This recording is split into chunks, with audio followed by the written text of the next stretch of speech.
Las 11 menos 7 minutos, seguimos en directo en este especial cierre de campaña aquí en Castilla y León Televisión. Vamos a ir candidato a candidato, pero antes me decía Joaquín Sánchez Torné que quiere comentar una frase que ha escuchado esta tarde en el mitin de Zapatero en León. Pues sí, efectivamente. ¿Qué ha dicho? Ha dicho textualmente: fijaos cómo está la política, que echo de menos a Rajoy. Y a mí me parece soberbia, si no fuera porque esa misma podían haberlo dicho hace 5 años. Fijaos cómo está la política, que echo de menos a Zapatero. Valdría para uno y para otro, pero es verdad que la política y los líderes que se presentan a estas elecciones, la verdad es que, en fin, yo creo que dejan mucho que desear todos. Es el mismo mensaje que ha lanzado esta mañana Pedro Sánchez en una entrevista en la SER, lo cual, en el caso de Pedro Sánchez, todavía tiene más recorrido porque no hace falta... Porque le llamó indecente. Efectivamente. Míreme a la cara y... Sí. Bueno, candidato a candidato, vamos a empezar por Pablo Casado, que hoy se ha desmarcado con esa oferta, ¿no?, por así decirlo, ¿no?, por ofrecer incluso ministerio si llega a la presidencia del gobierno a Vox, al partido de Santiago Abascal, ¿no? Leo algún titular, por ejemplo, del Mundo, titula en su página web: Pablo Casado abraza al votante de Vox. Es verdad que la apelación al voto útil por parte del Partido Popular ha sido constante y siempre hemos escuchado a candidatos de este partido a que la división del voto de la derecha, del centro derecha, puede favorecer sobre todo a Pedro Sánchez. ¿Cómo has visto la campaña de Casado, Monse? Pues yo la he visto que empezó muy alto, con unos planteamientos y con un tono un poco bronco, y poco a poco ha ido bajando hasta llegar a los debates del otro día, que todos pensamos que se había pasado un poquito de frenada en ese, no sé si monótono o en ese presentarse presidenciable, dicen, ¿no? Como muy tranquilo, la persona del consenso, pero sí que empezó con otro nivel y poco a poco se ha ido bajando. Claro, es que Pablo Casado lleva de campaña ¿desde cuándo? Desde que empezó la campaña de sus propias primarias. Exactamente, yo creo que desde las primarias. Empezó en campaña en primarias y ya no lo ha dejado. Tiene que estar agotado, claro. Lo mismo le ha pasado a Pedro Sánchez. Pues también. Que está en campaña desde que salió elegido presidente del gobierno, ¿no? Lleva 10 meses en campaña. Y Casado el mismo tiempo prácticamente, ¿no? Es que Pedro Sánchez con el BOE. Claro, sí, es muy diferente, eso sí. Influye. ¿Cómo habéis visto la campaña de Pablo Casado apelando continuamente a ese famoso voto útil del centro derecha, que tanto daño le puede hacer? Pues yo creo que Pablo Casado empezó exigiendo el voto para el PP como el valor seguro y está acabando casi implorándolo, es decir, pidiendo por favor que le voten al PP. El tema de Vox tiene más enjundia de la que parece, porque claro, todos sospechamos que va a irrumpir con fuerza, pero no sabemos hasta qué punto. Porque es posible que tenga más votos que Ciudadanos, es una de las hipótesis, lo cual, incluso en el hipotético caso de que los 3 partidos sumaran una mayoría, lo tendrían muy difícil, porque no es lo mismo que Partido Popular y Ciudadanos voten un acuerdo de gobierno que Vox permita en la investidura, a que sea el PP y Vox el que acuerden un gobierno y tenga que validar los Ciudadanos. Yo creo que esa variable... En ese escenario Ciudadanos no apoyaría... Yo creo que en esa variable Ciudadanos no apoyaría un acuerdo PP-Vox. A ver, yo lo que... Primero, creo que estamos olvidándonos de que en diciembre del 15 hubo unas elecciones y en junio del 16 hubo otras. Yo no descartaría bajo ningún concepto de que en octubre haya otras elecciones, porque no sean capaces de formar gobierno, porque no sean capaces de sumar los unos con los otros, después de todas las cosas que han dicho, todas las barbaridades que se han dicho los unos a los otros. Y tampoco descartaría que dentro de 3 meses ocurriera lo que ocurrió en el 89 cuando se funda Alianza Popular. Es decir, toda la derecha se junta, primero AP y luego PP. Y tampoco... En fin, la izquierda siempre ha ido un poco más por libre, ¿no? Izquierda Unida por un lado, el PSOE por el otro y el Partido Comunista, si acaso, por el otro antes de ser Izquierda Unida. Pero es más difícil que se unan. Pero yo no descartaría, bajo ningún concepto, que en octubre estemos exactamente igual que estamos ahora. Porque no son capaces de llegar a un acuerdo. Para que la derecha se una... Hay que hundirse primero. Ha tenido que hundirse UCD, quizá. Que esa es la diferencia. Pero del pasado también se aprende. Es decir, me imagino que los dirigentes del Partido Popular vieron cómo se hundió UCD y lo que pasó con UCD. Es decir, UCD, CDS y la muerte. Pues coño, me imagino que, bueno, ahora ya se puede decir esto de... Pero bueno, quiero decir que me imagino que ellos aprenderán de aquello que ocurrió, ¿no? Bueno, veremos. Evidentemente, a partir del 28 de abril, a eso de las 11, 12 de la noche, pueden cambiar muchas cosas, no solo en el Partido Popular, sino también en otros partidos, por ejemplo, en el Partido Socialista. Sánchez y su equipo de confianza parece que diseñó una campaña muy plana, muy tranquila, pero igual se le fue de las manos, ¿no?, cuando se acercaban esos debates, primero con su negativa de la semana pasada de participar en el debate de A3 Media, después metiendo en un compromiso a Radio Televisión Española que obligó a los propios trabajadores de la cadena pública a levantarse contra la decisión de la propia directora. En fin, aquello fue un guirigay, y luego después de lo que vimos en los debates, donde el presidente del gobierno no salió muy bien parado precisamente. ¿A Sánchez se le ha complicado la campaña en este último tramo, en esta última semana? Hombre, yo creo que un poco sí. Y sobre todo porque, ya lo hemos dicho más de una vez, Sánchez tiene más que perder que ganar. Quiero decir, al final es más fácil desde esa posición de presidente, lo que tienes que hacer es mantenerte. Y ahí ha estado intentando mantenerse. Al final, ¿sí le ha complicado? Pues sí, han sido demasiadas cosas las que han girado a su alrededor, los dos debates, y bueno, pues no ha sido fácil. Pero bueno, tampoco hablamos mucho de los debates, pero ¿hasta qué punto los debates van a determinar el voto? Luego le vamos a dedicar unos minutos de la tertulia precisamente a eso, hasta qué punto pueden condicionar los debates el voto de los indecisos o no. Pero sobre la campaña de Pedro Sánchez... Pero es que ha mentido demasiado. O sea, vamos a ver, la primera imagen que hemos visto en pantalla cuando ha empezado este programa es a Pedro Sánchez diciendo que una cosa es subir el salario mínimo interprofesional, que es lo que han hecho ellos, o la propuesta del PP, que es suprimirlo. Hombre, eso no es verdad. Eso no es verdad. Porque el Partido Popular jamás ha planteado suprimir el salario mínimo interprofesional. Eso es suprimir la subida. Bueno, vale, es un lapsus, pues bueno, pues era un lapsus. Fue peor lo pero que para mí dijo es una en el mentira. debate. Para mí es una mentira. Un lapsus. Bueno, quizás sea un lapsus, pero para mí es una mentira, insisto. Y hombre, igual que es una mentira el hecho de que ayer salgan los datos de la EPA y salga la ministra diciendo que son unos datos espectaculares. Pero vamos a ver, pero ¿cómo espectaculares? Si le quitas toda la negatividad, esos datos son buenos. Hombre, sí, claro, si le quitas todo lo malo, te quedas con lo bueno. Todo es cuestión Claro, de sí, interpretaciones, claro. Sí. Pero bueno, es que, de verdad, o sea, no se puede basar la campaña electoral en una mentira permanente. Yo creo que no digo que los demás lo hagan en una verdad, que tampoco. Pero, hombre, lo de Pedro Sánchez ha sido, para mí, escandaloso, vamos. Yo creo que Pedro Sánchez está desfondado.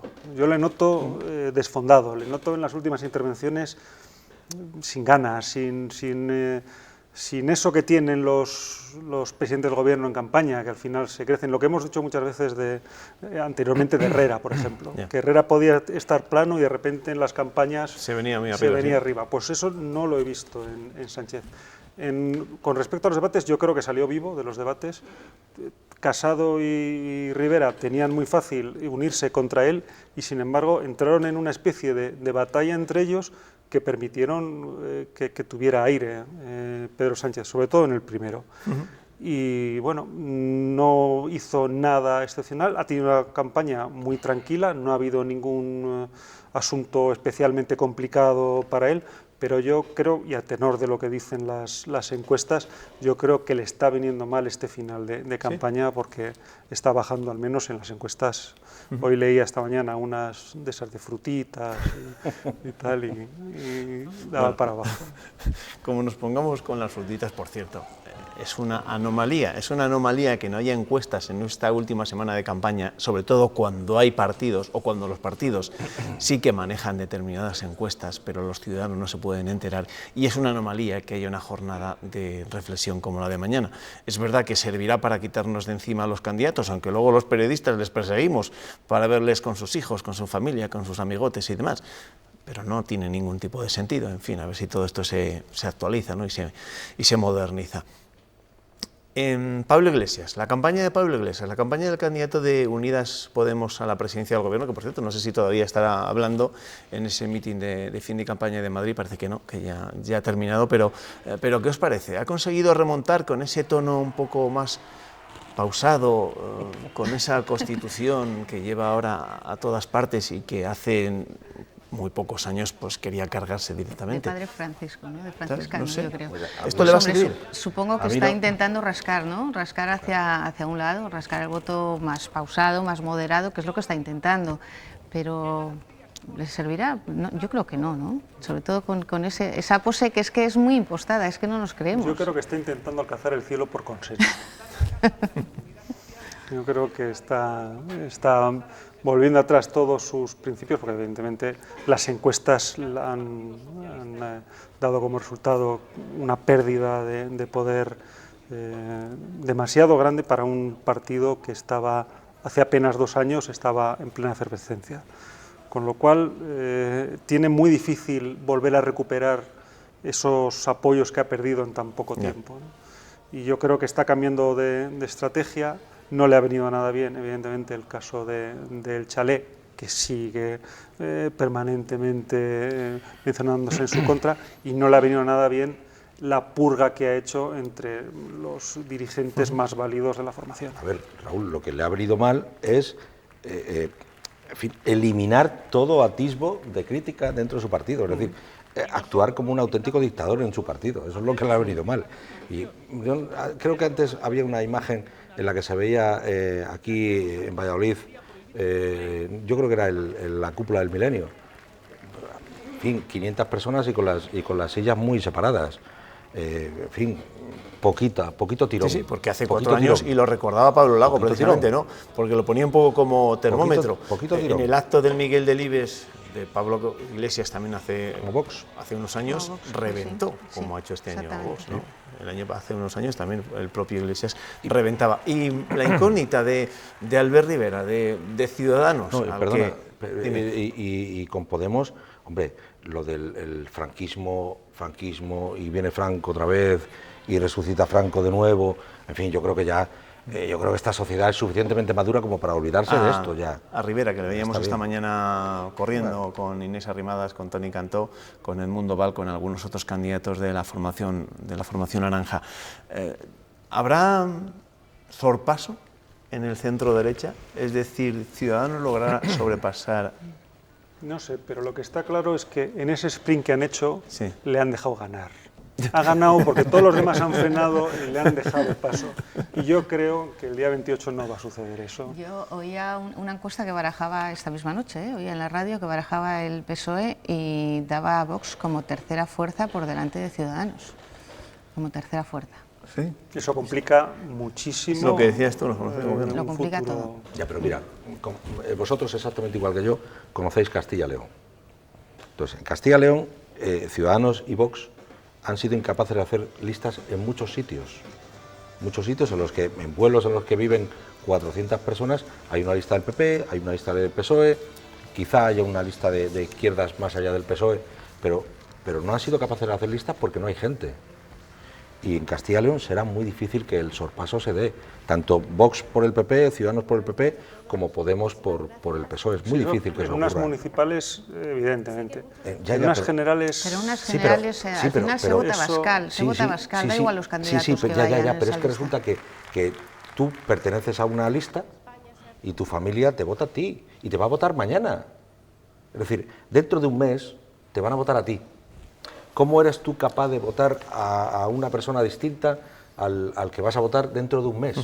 Pues seguramente a lo mejor no, habrá gente que sí, por supuesto, que voten a los líderes nacionales y que cambien el voto. En este partido está todo focalizado en el líder nacional. Pero si yo formo parte de una candidatura y en Castilla y León hay tantos pueblos en los que todo el mundo forma parte de una candidatura, si no es directamente, es indirectamente por la familia, en fin, el cinismo es muy importante. En los pueblos pequeños vamos a salir de dudas el domingo, cuando salgan todos los resultados y alguno quede en evidencia.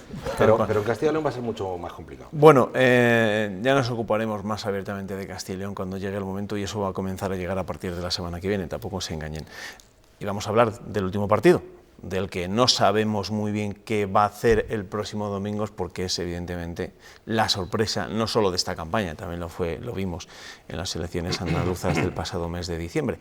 Vox, que allá donde iba, pues reventaba los actos. Es verdad que parece que antes sí que había demostraciones de fuerza por parte de todos los partidos, acordaros, ¿no? Cuando yo creo que el Partido Popular intentaba llenar o llenaba la Plaza de Toros de Valencia, el PSOE también se buscaba un lugar donde emblemático, donde también llenar, aquello ya ha pasado a mejor vida.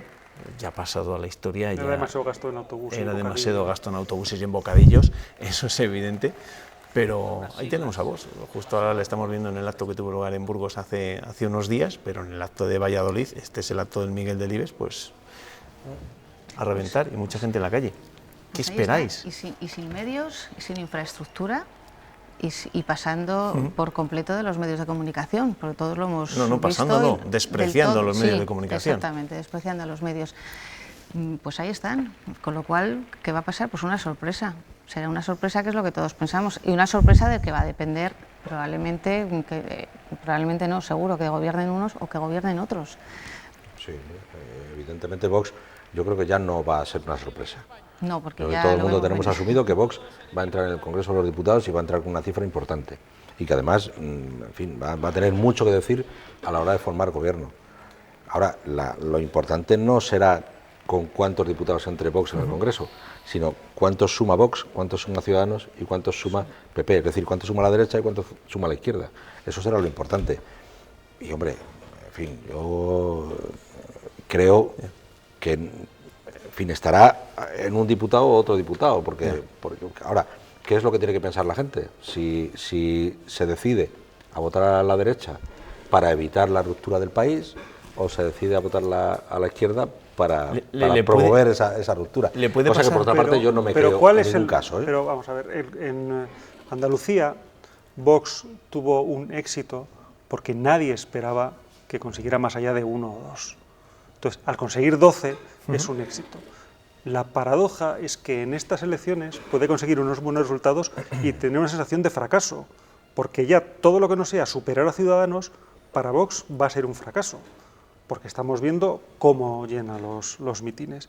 Pero una cosa es llenar mítines, la novedad, y otra cosa es cuando cada uno coge el sobre y mete la papeleta, ¿no? Entonces, sorpresa va a haber, pero puede tener un regusto amargo para pero en el momento en que consiga entrar, y va a conseguir entrar en el momento en que entre en el Congreso y va a entrar, éxito va a ser mayor o menor. Hombre, igual porque le hemos puesto todos el pabellón muy alto, le hemos puesto el listón muy alto pensando que van a sacar unos resultados excepcionales, precisamente por lo que estamos viendo, por estos mítines, por estos escenarios llenos de gente que hacía muchos años que no veíamos. Claro. Luego, cuando hablemos en concreto de los debates televisados que se han celebrado, os preguntaré si creéis que le ha beneficiado o perjudicado a Vox el no estar precisamente en ninguno de ellos, pero eso será después, a la vuelta de esta segunda pausa para la publicidad.